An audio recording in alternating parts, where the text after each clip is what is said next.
So I've been playing Astrobot for the PlayStation VR, a fairly new 3D platformer for Sony's VR headset, created by Sony Interactive Entertainment Japan Studio.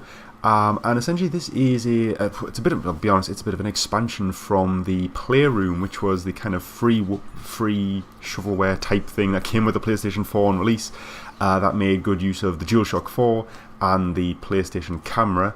And there was also a VR version used, released later down the line, and that's actually where this game kind of comes from, because one of the collection of mini games out of that VR Playroom was this Astrobot rescue mission.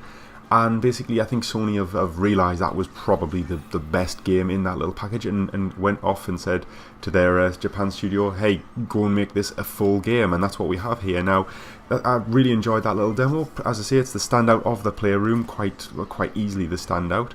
But really, taking a step back, you wonder how well this will work as a full game, because really it is a pretty basic platformer in VR, and VR is very much the selling point of it. So it's really surprising that that the full game that we've got here, Astrobot Rescue Mission, is so bloody great.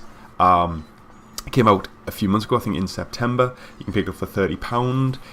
The Black Friday sale is currently on, and you can pick it up for only £20, and at that price it's a bloody steal. But quite frankly, this is it's a wonder. Basically, it is probably the best single VR, kind of built for VR game that I've played. It's one of the better VR experiences, and it's a bit of an odd one because mostly VR games tend to put you in the first person and have you experience the world from that perspective, whereas this just uses it as a bit of an enhancement, a bit of a unique selling point to a very charming, very competent and very fun platforming game.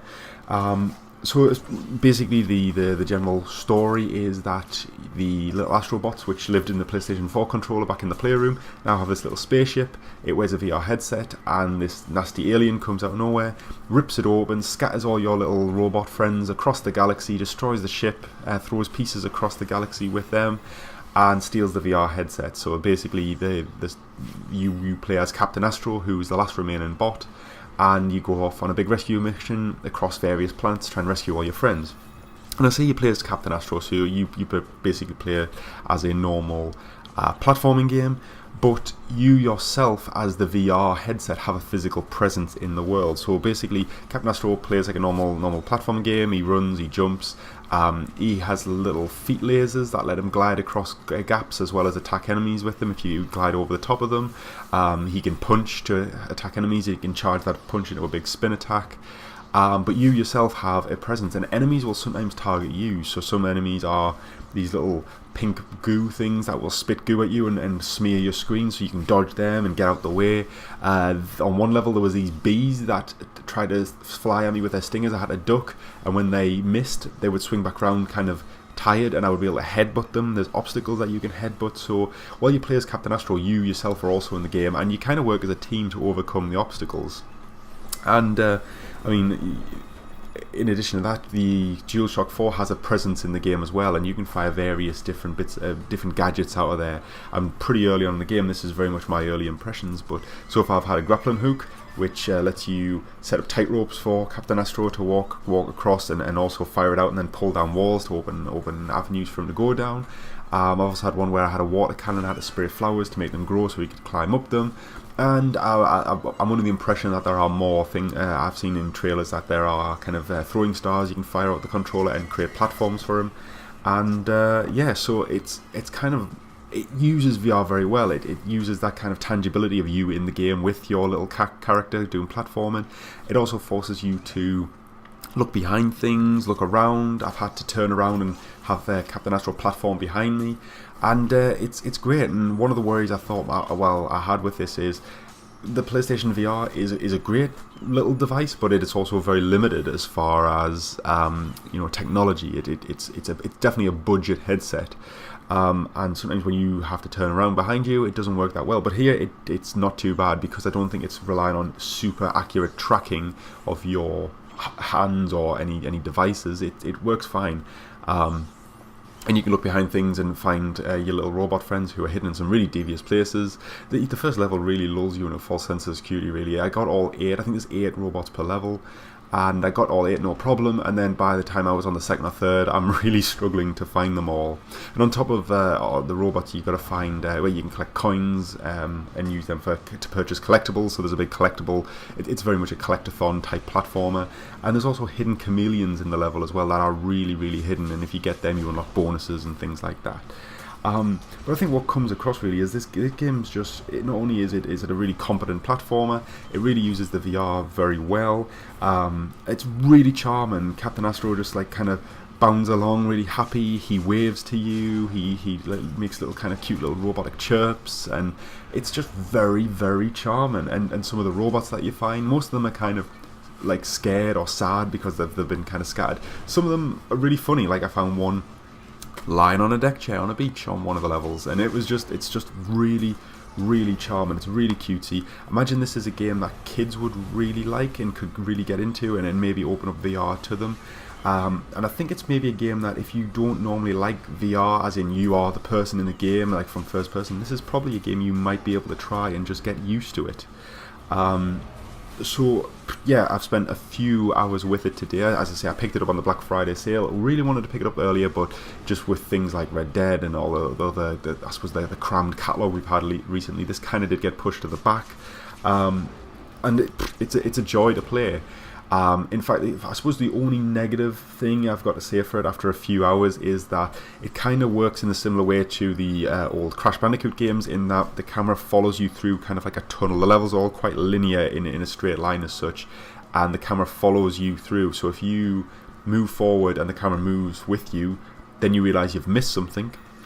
You can't really go back, so it forces you to replay levels wholesale. Which is a bit of a frustration, as well as I've also found that there are checkpoints throughout the level, and the game's very generous. You can die as much as you like and it just sends you back to the checkpoint. It's not a big deal. I think the only time it ever gives you lives is during boss fights, which is kind of fair enough.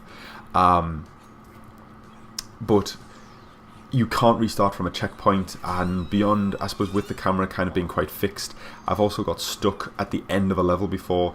I was at the end checkpoint, didn't jump on the platform because I could hear one of the little robots crying out for me.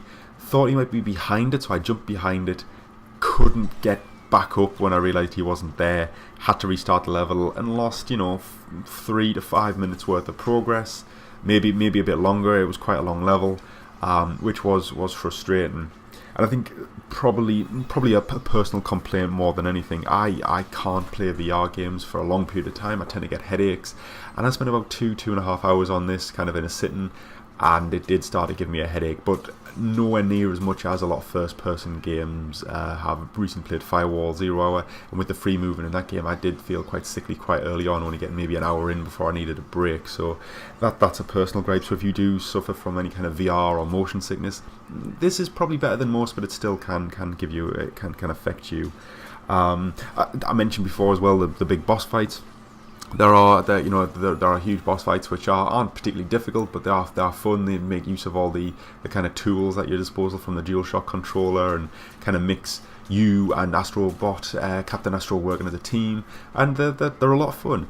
And I think that's what you can say about this game. This is just a very charming, very fun platforming game. And if you've got a PlayStation VR, you probably owe yourself to play this.